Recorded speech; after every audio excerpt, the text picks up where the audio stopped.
Bulk up. What do most of us think when we hear that phrase? I think most of us probably think of the process of increasing physical muscle size. There was a time in my life, some 50 years ago, when I wanted to physically bulk up. I was 17 years old, weighed 135 pounds, and playing high school football. So bulking up meant having larger muscles, and was something that was desired for no other reason than simply for self-preservation. Friends, today there are many people who are trying to bulk up their muscles, not just athletes. But as people of faith, we need to be concerned not only about our physical fitness, but our spiritual muscles as well. We are called to strengthen and deepen our relationship with God and build up the strength to deal with the challenges that we will inevitably face in life. How do we build up these spiritual muscles? Let us take a look at today's readings. We heard in today's gospel of the dire circumstances of a Gentile mother. Apparently, this mother had heard that Jesus was in her region, a mostly pagan district, and she seeks him out, honors him with the royal title, Son of David, and implores him to have pity on her as her daughter is tormented by a demon. And how does Jesus respond to her plea of mercy?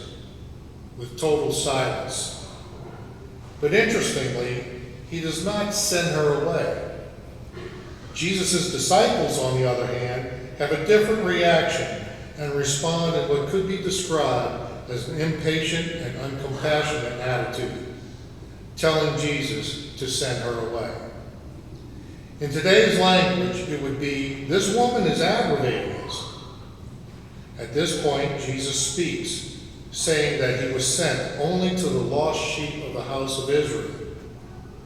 These words are basically telling the mother and the disciples what Jesus' mission is, which is that God's message of salvation is first given to the chosen people, and then through them it goes out to all the nations of the world, but after the resurrection.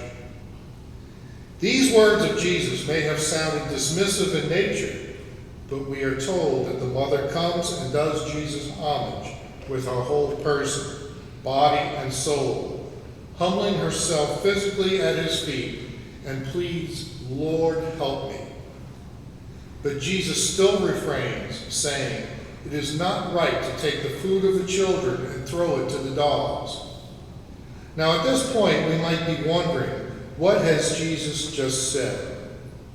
Has he insulted this suffering mother, this Gentile woman who has been honoring him? Well, apparently not, based upon her response. She doesn't react as though she has been offended. In fact, she persists and gives an amazing reply. "Please, Lord, for even the dogs eat the scraps that fall from the table of their masters." Friends, biblical scholars explain that what Jesus was doing was giving a kind of parable in which the children represent the Israelites and the dogs represent the Gentiles. So what Jesus is saying is that it is not right to take the salvation that is supposed to come to Israel first and give it first to the Gentiles. Just as a mother would not feed the family dogs the family food before feeding the children. What is remarkable is that this mother agrees with the pronouncement that Jesus makes. Yes, she is just a lowly creature who has been in search of a merciful master. With this ingenious response, she was effectively expressing that, yes, I know that the children are fed first, that is, the people of Israel, but can't I at least get the scraps that the children throw away? This Gentile mother knew that she had no claim on the promises God had made to Israel, the chosen people. So all she can do is cast herself at his feet and implore his mercy, basically telling Jesus, "I have no right to be granted my request except on my belief of your overflowing compassion and generosity, your mercy." This humble and faithful response is what Jesus wanted his disciples and us to hear. Friends, we may want to stop here and reflect on the spiritual health of this woman. There are several indications of good spiritual health. One characteristic is that a spiritually healthy person is committed to a goal. The ultimate goal in our lives should be to love God and to do his will. All through life, there will be smaller goals that will help us fulfill this larger goal. We heard in our first reading, when God was speaking through Isaiah, these goals to aim for: keeping the Sabbath and holding fast to God's covenant.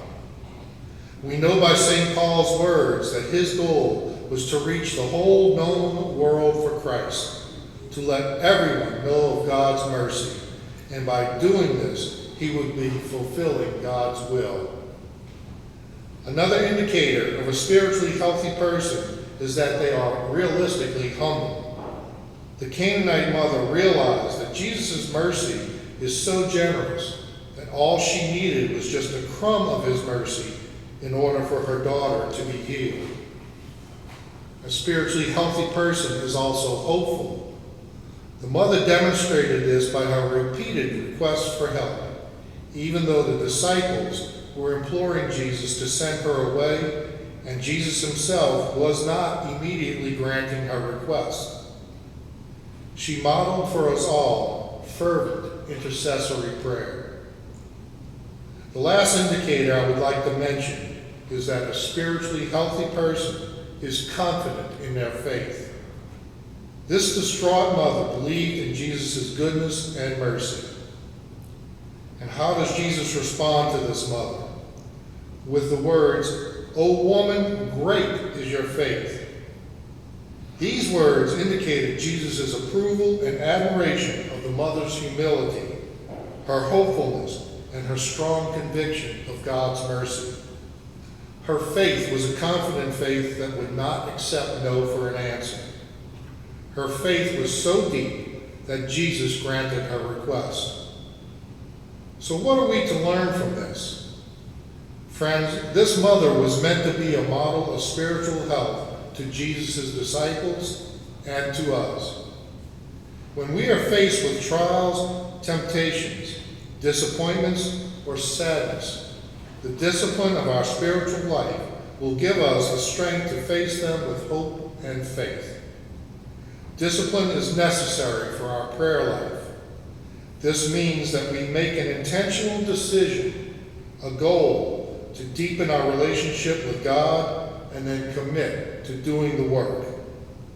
This may take the form of adding a little prayer into our life every day, setting aside just a few minutes to shift our consciousness and make us aware that God is important to us.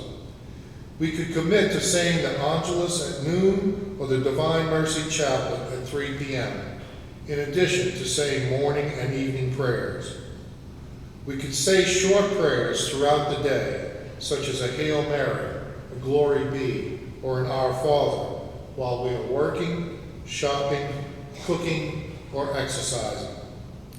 Our Lord grants us the grace to desire to become closer in our relationship with him each time we receive him in Holy Communion. So as we receive him in the Eucharist today, let us reflect on how we can cooperate with this grace and bulk up our spiritual muscles.